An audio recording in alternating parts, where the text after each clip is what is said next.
আমি জন্ম দিয়েছিলাম, আমারই ছেলে, এরকম মনে হয়। ওই ফিলিংসটা খুব কাজ করে। অনেকের ব্যাপারে আমি ইমোশনাল হয়ে যাই, বাট সালমানের ব্যাপারটা কেন হই আমি জানি না। ও যে মুখ ফুটে বলতো যে এরকম, ওর মাকে আম্মুর বলতো না, মাও বলতো না, নীলা চৌধুরী বলতো। আমার সঙ্গে কোনো কথা বলতো, নীলা চৌধুরী আসতেছে, ওই যে নীলা চৌধুরী আসবে এখন, বা ওই যে আসছে। আর আমাকে আম্মু বলতো, তখন আমি বলতাম বাবা ছি, এভাবে বলতে হয় না, যে জন্ম দেয় পাগল ছাগল হলো সে মা, তার পায়ের নিচে তোর বেহেশত, বললে পরে এড়াই যেত, কোনো উত্তর দিত না।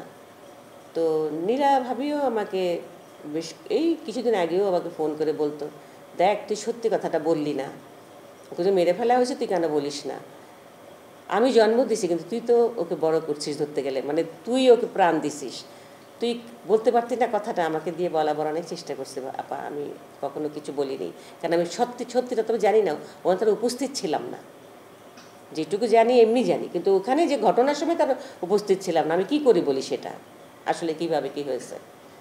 আমি আসলে ওর ব্যাপারে একটু ইমোশনাল সত্যি হয়ে যায়, খুব খারাপ লাগে আমার। ও নাই ভাবলে বুকের মতো মোচড় দেয়, যে এখনও মুখে মোচড় দিচ্ছে, খারাপ লাগছে এমনভাবে আম্মু বলতো।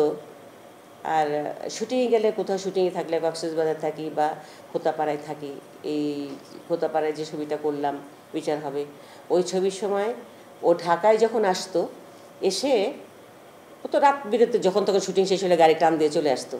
ও তো অনেক সাহসী এবং ভয়ানক ডেঞ্জার, মানে ও কী ধরনের ছেলে ছিল আমি জানি না।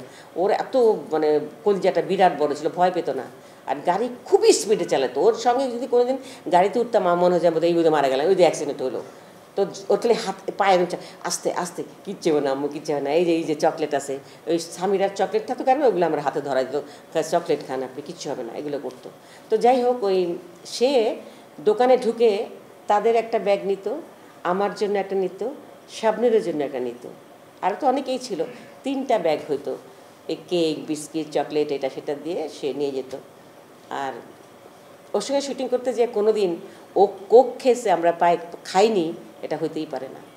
বিরাট বড় আত্মা ছিল সবার জন্য, ডিরেক্টর, ক্যামেরাম্যান, অ্যাসিস্ট্যান্ট ক্যামেরা যারা থাকতো এখানে, আমরা তো আছি, সবাইকে এসে সবার জন্য নিয়ে আসতো, কোক খেতে হবে, দিতে হবে।